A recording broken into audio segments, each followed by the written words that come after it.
I feel like you're destroying Karl. I'm roasting. This is a roast. So in this case, I mean, I have Karl Opus 4.7. the biggest brain in the world. But it's because I want Karl to be great. Typically, the things that I look at when I'm trying to make an agent more cost efficient is like 3 things. And I already can tell that Karl could use a makeover on all those dimensions. So I'm here with Marina today. Marina is the PM for custom agents, and she's gonna help me make my beloved Changelog Karl custom agent better. Karl, we use it on the product marketing team, and his job is to write release notes for all the new features that come out.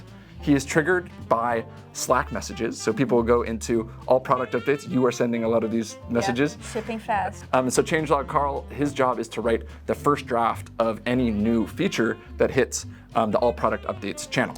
Awesome. Okay, so Ian, what are some issues that you've been having with Karl that we can focus on to make him better? Yes. So I would say the biggest thing that I wish Karl is better at writing. Just that. I know I said that. I know. That's the main job. That is what Karl does, but he does not do it like that well. Yeah. And I think that's the biggest thing. I already see a number of things like in your instructions, if we go back to Karl, that could be improved to make the quality of the draft like better. You have 5 different documents that you link to that give guidance on how to write, and you also give guidance in the instructions specifically on how to write. So if there are a set of things that are important and that you wanted to focus on, just write those things and delete everything else. Another thing that we can optimize about Karl is like how many credits it consumes. So why don't we click on that credits button at the top to see how many credits it's consumed so far? Okay, 10,000. So what is that? Like just over $100? $100 for Karl every month. What do you think about that? So what I would say is I used to, before Karl, have a calendar reminder, right? Every day, look at this Slack channel, see if there was any updates, draft the new release post. Yeah. And now I am reviewing instead of creating these from scratch. So like I see $100 in it and I'm like, you're like, make it 500. Well, maybe not make it 500, but I'm like this kind of reasonable. Yeah, you know, like how many hours a week would you say like Karl is saving you? Because like we ship a lot of stuff, so that's a lot of things that you need to write. I would say now I do the revision in like 30 minutes. Yeah. And it's not writing that well. Where Once we make it better, before I would do like an hour and 30, like kind of on this, right? So I'm saying like at the end of this is how I would end every day. What can we get this to? I guess is a better question. I think we can improve this like by a lot. Typically, the things that I look at when I'm trying to make an agent more cost efficient is like 3 things, and I already can tell that Karl could use a makeover on all those dimensions. First thing is like the trigger frequency. So like an agent that triggers less frequently will obviously consume less credits. And the important thing here is that a lot of the times people are triggering their agents unnecessarily. So it's triggering more often than it needs to trigger to do the job that you want it to do. So like in this case, so what happens is that Karl is reviewing the Slack channel, right? And every time a message is posted in that channel, it does its thing. But of course, there are messages in that channel that are not relevant to this. Exactly. But I do find it as good signal. Like it has all the positives, but it also has a lot of negatives too. So how could I? Exactly. So there's already something we can do here. So click on the message posted trigger. Let's open that.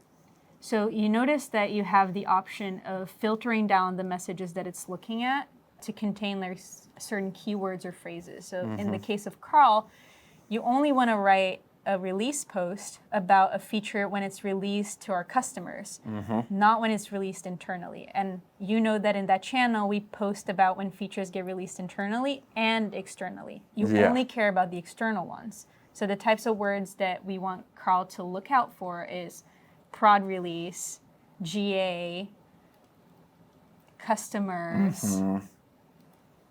Well, there may be customers that may be it could production. Be data, production, exactly. And 99% of the time when people post, they will be explicit about whether it's a release, an internal release or external release. So I think this is already immediately going to save credits because we're only getting Karl to work on the things that it's supposed to be working on. Okay, hit me with what's number 2. Okay, so this is the first one. The second one, Karl right now is looking at all of Notion, all of Slack, every style guideline in the entire world. I feel like you're destroying Karl I'm right now. roasting. This is a roast. And because it's every time it runs, it's looking at the Wikipedia of information. It's costing a lot because it has to take all those as input, right?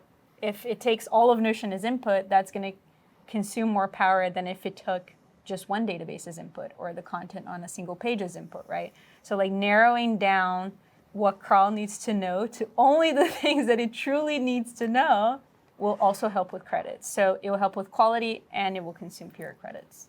The things that we're talking about are relevant to every single agent. When you're trying to optimize credit consumption, you're going to look at the trigger frequency. You're going to look at how much context you're giving it.